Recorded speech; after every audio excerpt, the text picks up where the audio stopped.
세계 성찬주의, 이 성찬 예배로, 그래서 제가 예배를 예전에 따라서 함께 나눠보자 합니다.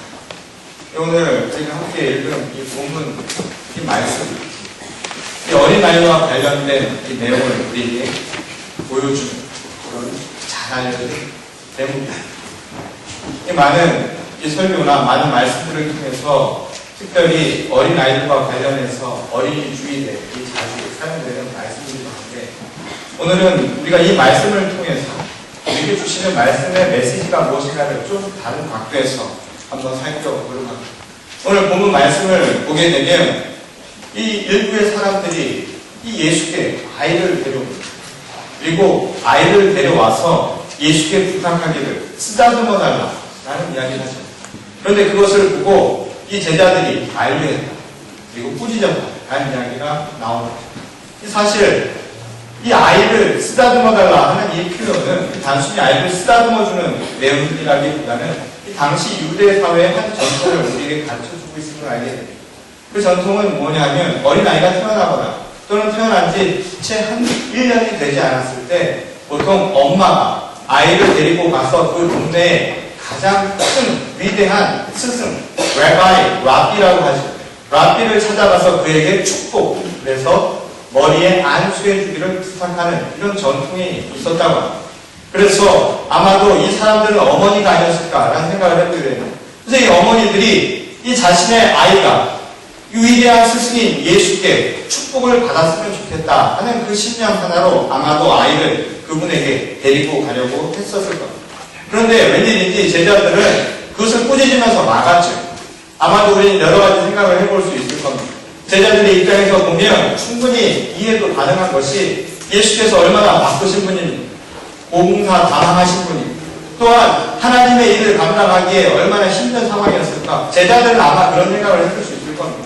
그러니 지금 한가하게 아이들이나 쓰다듬어주고 계실 시간이 있을까? 이런 생각에서 아마도 아이들이 다가오는 것을 막았을 겁니다. 그런데 그것을 바라보시고 오늘 본문 말씀을 보면 예수께서 노하셨다, 다시 말해서 화를 내셨다라는 표현이에요. 왜 예수께서는 그토록 제자들이 어쩌면 보면 선의로 자신을 위해서 오는 사람들을 막았을 것을 분명히 아시면도 불구하고 왜 화를 내셨을까? 이런 질문을 하게 됩니다. 이 첫 번째로 그 이유는 우리가 이 10장 전체의 관점에서 이해할 필요가 있습니다. 오늘 우리가 알고 있는 마가복음 10장 이 전반은 예수께서 하나님 나라의 선포를 행하시면서 하나님 나라에 속한 사람들이 어떤 부류의 사람들인가라는 것을 우리에게 가르쳐줍니다. 오늘 우리가 읽은 본문의 바로 앞에 보면 이 여인, 소외된 여인에 대한 이야기가 나오죠. 이혼과 관련돼서 결국 그것으로 인해서 고통받는 당사자의 여인에 대한 이야기를 하게 됩니다. 그리고 나서 바로 어린 아이를 이야기하죠.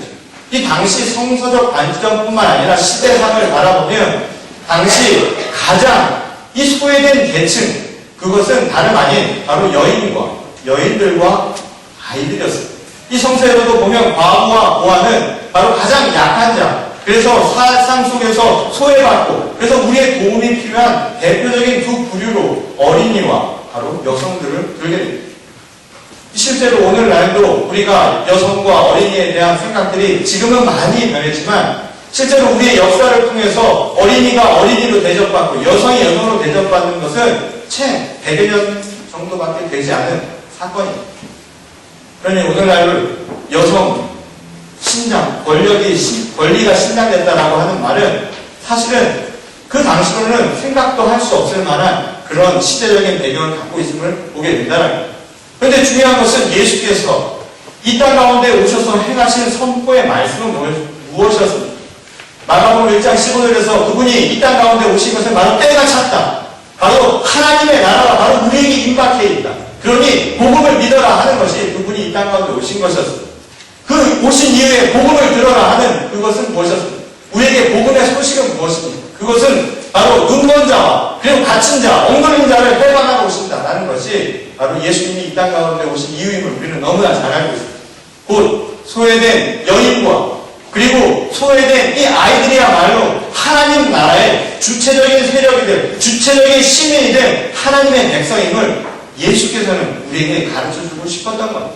그런 의미에서 이 아이들이 이 제자들에게 가로막힌다라는 이 사실은 어떤 의미에서 어린아이를 막고 당시 시대적으로 어린아이를 소외시켜 버렸던 당시 시대에 대해서 예수께서는 꾸짖고 계심을 우리가 보게 된다는 이 두 번째, 이 그 화내신 근거를 알 수 있는 이 근거는 우리가 2주 전에 함께 읽었던 마가복음 9장 37절의 말씀입니다. 마가복음 9장 37절에 의하면 예수께서 우리에게 하시고자 하신 말씀의 뜻이 무엇인가를 분명하게 이야기해 줍니다. 이 9장에서 말씀하기를 이 당시 예수 그리스도의 제자라고 하는 사람들이 길을 가면서 서로가 언쟁을 벌이게 됩니다. 그 언쟁의 이유는 무엇이었습니까? 누가 가장 큰 자인가?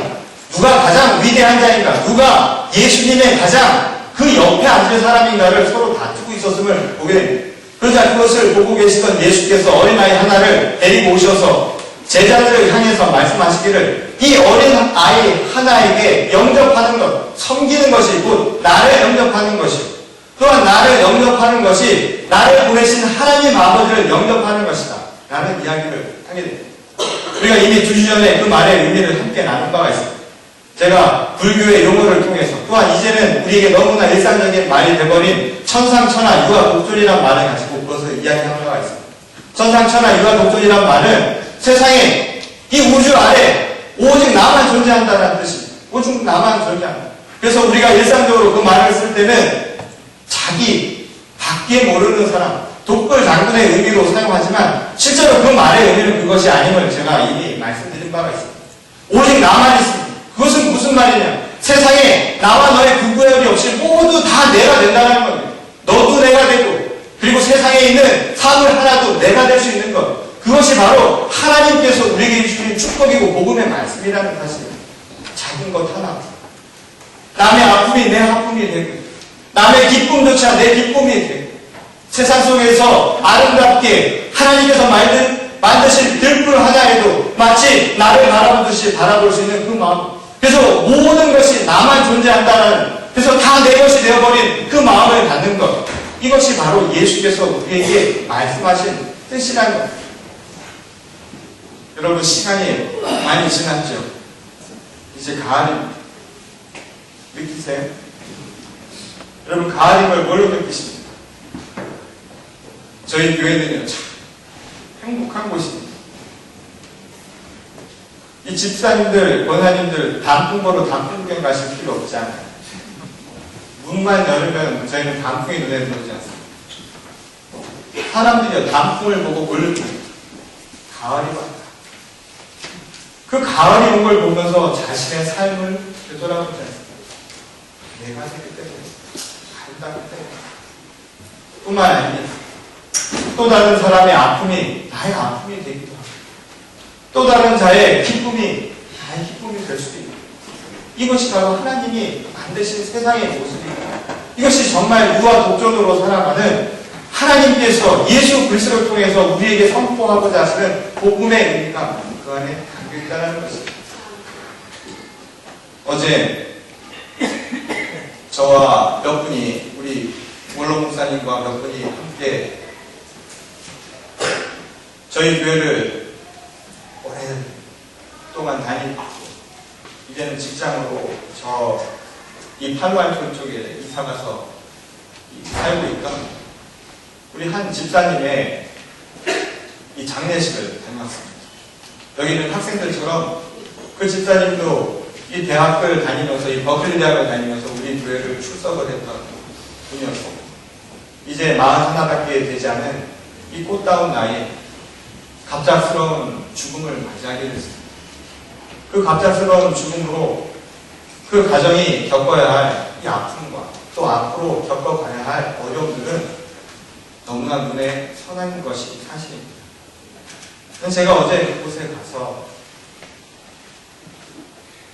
이 장례식에서 느꼈던 느낌 중에 하나가 뭐였냐면 지나간 짧은 생애 동안 만났던 많은 사람들이 그곳에 와서 함께 아파하는 그런 모습들입니다. 특별히 저는 우리 교인들이 다 남 같지 않아서 나 같아서 함께 슬퍼하고 눈물을 흘리는 모습을 보면서 장례를 진행해야 할 저조차도 눈물을 가눌 수 없는 그런 마음의 상태를 경험하고 왔습니다. 다 내가 된 것이 마치 내가 아픈 것처럼 마치 내 사랑을 잃은 것처럼 서로 아파하는 것. 이게 바로 사실은 우리 모두가 하나 되었기 때문에 나타나는 것이라는 이야기. 요한복음 15장에 예수께서 우리에게 말씀하셨죠. 예수 그리스도는 포도나무요, 우리는 그 안에 담긴 가지라고 이야기합니다. 가지 하나가 부러지면 나무가 아픈 겁니다. 내 팔이 아프면 내가 아픈 겁니다. 오늘 우리 모두가 하나 되는 것, 그래서 너와 나의 구별이 없는 것, 이것이야말로 진정한 하나님 나라의 모습임을 우리에게 이야기하고 있는 것입니다. 너와 내가 구별이 없으니 내 모든 것이 나밖에 없다라고도 이야기할 수 있지만 반대로 너와 내가 구별이 없으니 무아입니다. 내가 없는 것은 너가 될 수도 있고 내가 될 수도 있는 것, 이것이 바로 하나님께서 이 땅을 포도나무의 가지처럼 만드신 우리 모두의 모습이요, 바로 이 교회와 이 세상을 살아가는 우리 한 명 한 명의 모습임을 가르쳐 주신다는 것. 그러니 너와 나의 경계가 무너지는 것이, 구별이 없는 세상을 예수 그리스도께서는 바로 이 현실 속에서 구현해 내고 싶으셨던 것. 그리고 그것이야말로 하나님 나라의 모습임을 우리에게 이야기하셨던 것. 그런 의미에서 제자들이 구별을 짓고자 하는 바로 그 현실을 바라보며 가슴 아파서 예수 그리스도께서는 역정을 내셨습니다. 여러분, 사람이 구별을 짓는다는 것은 무엇입니까? 그것을 통해서 차별이 시작이 되는 겁니다. 너와 내가 달리는 그 순간 우리는 차별이라는 것이 발생을 하고, 그 차별은 갈등을 낳게 되고, 그 갈등은 전쟁과 분쟁을 가져올 수도 있다는 것을 우리는 역사를 통해서 너무나 잘 알고 있습니다. 그 말씀을 나타내는 말씀이 바로 이 선악과 사건을 통해서 우리에게 가르쳐주는 말씀이죠. 그것이 왜 우리에게 죄악인가 하는 것을 이 선악과 나무를 통해서 이 창세기 3장에서 우리에게 말씀하고 있습니다. 인간이 타락하게 된 근거는 다른 것이 아니었습니다. 하나님께서 모든 실과는 다 먹되 한 가지 먹지 말라는 실과가 하나 있었어요. 그것은 바로 선악을 판단하는 나무입니다. 그것만은 먹지 말라고 하나님께서 말씀을 하셨죠. 그런데 인간은 그것을 먹었습니다.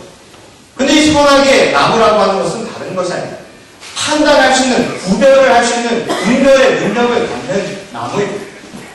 근데 그것을 먹은 것이 무엇이 죄입니까? 이 먹었다라고 하는 것은 표현 자체가 내 것으로 삼았다는 뜻입니다. 여러분, 빵이 있어서 내가 먹으면 내 것이죠. 남이 먹으면 어떻게 제 것이 되겠습니까? 그 말처럼 인간이 하나님의 영향이었던 판단의 능력을 먹어버린 겁니다.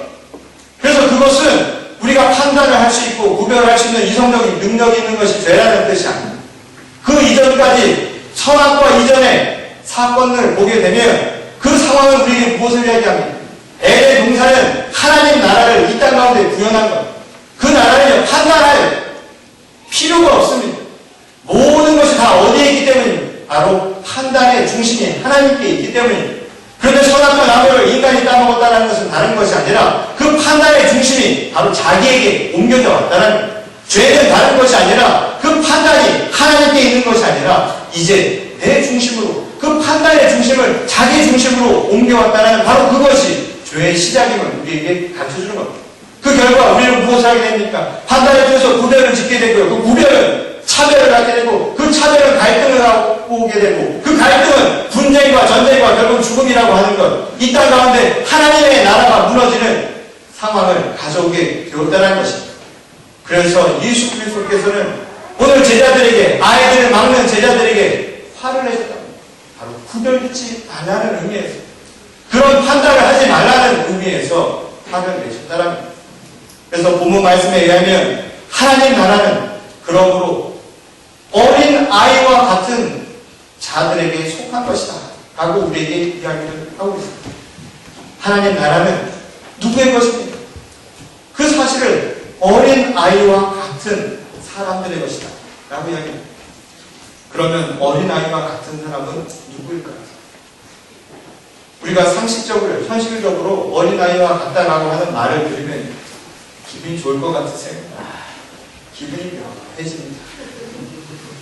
당신 애 같습니다 라는 이야기를 들으면 오늘 본문 말씀처럼 기분이 좋아야 할 터인데 좋은 게 아니라 기분이 묘하게 안 좋습니다. 우리가 흔히 생각하듯이 아이 같다라고 하는 것은 차일디시하다는 것은 유치하다는 의미로 쓰일 때가 있어요. 생각이 없고 분별력이 없다는 것. 세상 속에서 애들만 같이 살아가면 어떻게 되겠습니까? 징할적인 거죠. 여러분 다 애들만 같으면 세상이 살만할 것 같으세요? 부모들에게 묻습니다. 이 여자들에게 가끔씩 그런 질문을 하죠. 애가 몇이세요? 하면 저희 집사람은 그렇게 딸 둘에 큰 아들이 하나 있다고. 말 하게도 안 듣는 큰 아들이 하나 있어요. 누가 저에게 물어보면 자식이 몇입니까? 그러면 딸만 셋이에요. 큰 딸은 말도 안 듣는 뿐만 아니라 무섭기까지 해요. 애 같다라고 하는 이야기를 들으면 좋아할 사람이 없죠. 그리고 실제로 아이 같다라고 하는 그 표현 자체, 동신이라고 하는 순진하다라는 것만으로 하나님 나라를 갈 수 있다는 것이 이해가 되겠냐 이 말이에요. 오늘 이 말씀에서는 우리에게 분명하게 이야기합니다. 어린 아이 같은 사람이라고 이야기합니다. 어린 아이 같은 사람. 이 이야기는 우리에게 단순히 심성에 대한 어린 아이의 동신의 세계로 돌아가라는 이야기를 하기보다는 무언가 분명한 사실을 우리에게 가르쳐주고 있음을 알게, 다시 말해서 예수께서 화난 이유가 바로 거기 있기 때문에 구별을 짓지 말라는, 다시 말해서 하나님의 판단을 하나님께 맡기라는 그 사실을 우리에게 가르쳐주고 있는 거예요. 어린아이는 판단을 하지 않습니다. 구별을 하지 않습니다. 그것은 오직 맡겨진 사실, 능력이 없는 것이지만 결국에 판단을 하지 않는 것. 예수께서 어린아이라고 하는 어린아이와 같은 자라고 표현한 까닭은 다른 것이 아니라 바로 판단이 없는 대표적인 사람들이기 때문에 그렇게 표현하신 겁니다. 그걸 통해서 판단하지 않는 것. 그것이야말로 하나님 나라에 가는 것이 라고 이야기합니다. 근데 우리에게 판단하지 말고 살아가는 게 쉬운 일입니다. 그것이 아니죠. 어린아이 같은 이 이야기는 판단을 보류하라는 겁니다. 어린아이와 같은 사람의 차이는 다른 것이 아니라 판단의 능력은 있대. 그 판단의 능력을 행하지 말라 하는 겁니다. 그 말은 무슨 말입니까? 내가 행하는 것이 아니라 내가 판단하는 것을 멈추고 하나님 앞에 맡길 수 있는 것. 그것이 말로 진정 어린아이와 같은 모습이라고 이야기하는 겁니다. 여러분들이 잘 알듯이 동양에 무의사상이라는 말이 있습니다. 무의라는 건 아무것도 하지 않는다는 게 딴 게 아닙니다. 바로 내 판단을 하지 않고 하나님께 모든 판단을 맡기는 이 판단 보유, 어린아이와 같은 자, 바로 이 사람들이 하나님 나라에 소속되어 있는 사람임을 우리에게 가르쳐주는 것입니다. 그럼 이 말씀은 무엇입니까? 판단을 보유하라는 것은 니고데모에게 이야기했던 요한복음 3장의 말씀처럼 내가 할 수는 있으되 다시 거듭나는 경험을 하라는 것입니다. 중생의 경험을 행하라는 것입니다. 내가 행하는 것이 아니라 마치 어머니의 뱃속으로 들어가는 것처럼 들어가는 것이 아니라 다시 새로 태어나서 어린아이처럼 판단을 하나님께만 맡기고 내 판단을 행하지 않는 바로 거듭난 주님의 자녀가 되라. 이것이 바로 예수 그리스도께서 하나님 나라에 속한 자의 모습을 우리에게 가르치는 모습입니다. 거듭나라는 것. 이것이 바로 오늘 본문 말씀의 핵심이라는 것입니다. 이것을 잘 비유로 설명해 주는 말씀이 누가복음 15장 11절과 32절까지의 말씀입니다. 돌아온 탕자의 비유. 이 돌아온 탕자의 비유는 우리가 너무나 잘 아는 말씀입니다. 이 돌아온 탕자는 아버지와 이 아들들 간의 두 가지 관점이 다르게 쓰여져 있습니다. 이 아버지 입장으로 보면 두 아들들은요 똑같습니다. 계속 내 옆에 있던 아들이나 망나니 아들, 바깥에 나갔다 다시 돌아온 아들이나 결국 부모의 입장에서 똑같습니다. 무엇이 똑같습니까? 손가락으로 깨물어서 안 아픈 손가락이 없듯이 자식을 사랑하는 아비의 마음은 한결같다 이야기입니다. 그리고 그 스토리의 결말은 무엇입니까? 그 집에 머무는 것, 아버지 품으로 돌아온 것, 결국 아버지 안에 있는 것은 다 똑같았습니다. 그러니 아버지의 관점으로는 큰아들이나 작은아들 구별할 필요가 없는 이야기입니다.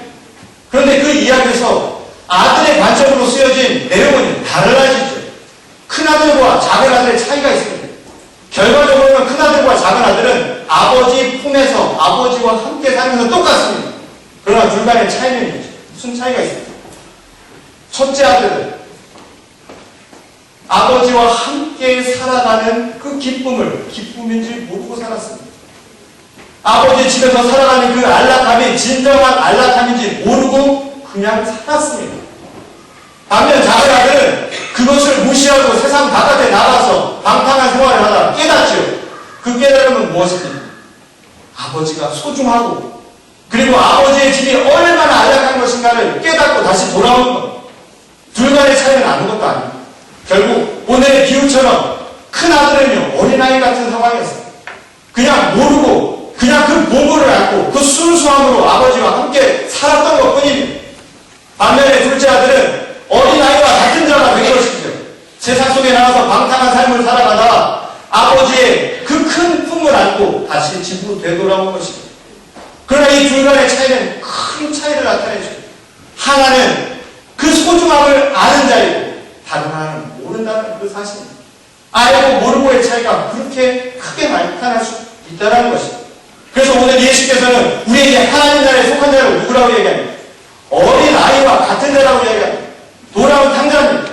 어린아이나 어린아이와 같은 자는 똑같이 아버지 품에서 구원의 축복은 얻었지만 그것을 아는 자와 깨닫지 못하는 차이는 그렇게 크다라는 사실을 우리에게 가르쳐주고 있는 것입니다. 오늘 우리에게 하시는 말씀입니다. 거듭난 뼈가 되어야 한다. 그래서 아버지 품으로 돌아갈 때 비로소 하나님의 나라가 우리의 것이다. 어린아이를 가로막았던 제자들에게 화를 내셨던 이유는 다른 것이 아니라 어린아이를 소외시켰던 당시의 시대 현실을 비판하십니다. 다른 한편으로는 우리의 생각 속에서 분별하며 자기 중심으로 살아가는 우리에게 이제는 우리의 생각으로 살아가지 말고 하나님 중심으로 변화되어서 회개하며 돌아오라는 말씀임을 우리가 깨닫게 된다는 것입니다. 오늘은 세계의 성찬주일입니다. 세계 성찬주일은 1936년 TC USA 미국 장로교에서 시작한 운동이고 그것이 1940년에 이르러서 모든 교단 다 함께 하나님 안에서 하나된 일치된 이 성찬 예배를 갖자라는 운동으로 이것이 성장하고 오늘날까지 10월 첫째 주일로 우리가 섬기는 날입니다. 근데 그 이유는 무엇이었습니까? 1930년, 40년대 우리 지구상에는 전쟁이 벌어졌습니다. 세계의 전쟁이 벌어졌죠. 그 전쟁이 까닭이 무엇이었습니까?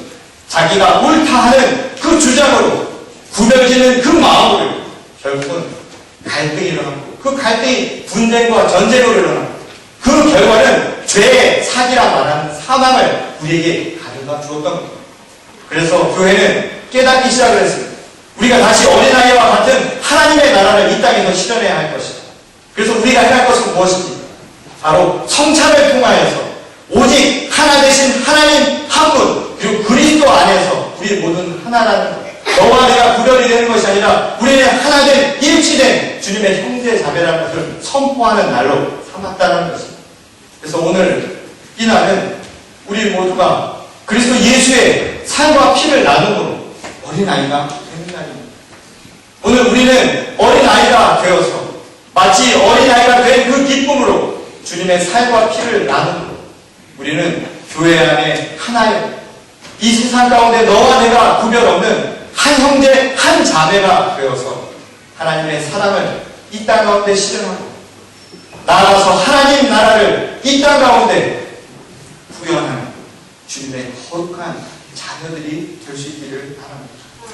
오늘 이 세계 성찬주의 이 기쁨 그리고 이 거룩한 성찬의 예식에 참여하셔서 그리스도 예수를 통하여서 이 땅 가운데 보여주신 교회의 일치가 무엇인지를 깨달으시고 세상을 구별짓기보다는 모든 것을 하나님께 맡기며 서로가 하나 되어서 이 땅 가운데 화평과 그리고 영원한 하나님의 나라 그 사랑을 구현하며 저와 여러분 모두가 되시기를 주님의 이름으로 간절히 축원합니다. 네, 다 같이 기도하겠습니다. 주님, 오늘 이 시간 그리스도 예수의 말씀을 통하여 우리 모두가 어린아이와 어린아이처럼 주님 앞에 나아가기를 원합니다. 세상을 구별짓고 내 중심으로 살아가기보다는 하나님을 중심으로 모든 것을 보유하며 하나님 앞에 맡길 수 있는 주님의 거룩한 성도들이 되게 하여 주시옵소서.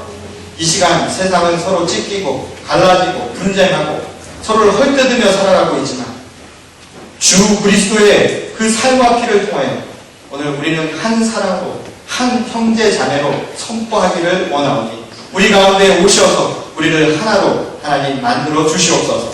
우리 또한 모든 것을 하나님 앞에 온전히 맡기고 주님께 의지하며 나가는 주님의 거룩한 성도가 되기를 원하오니 하나님 이 시간 오셔서 한 명 한 명 만져주시고 그들을 주님의 거룩한 자녀들로 세워주시옵소서.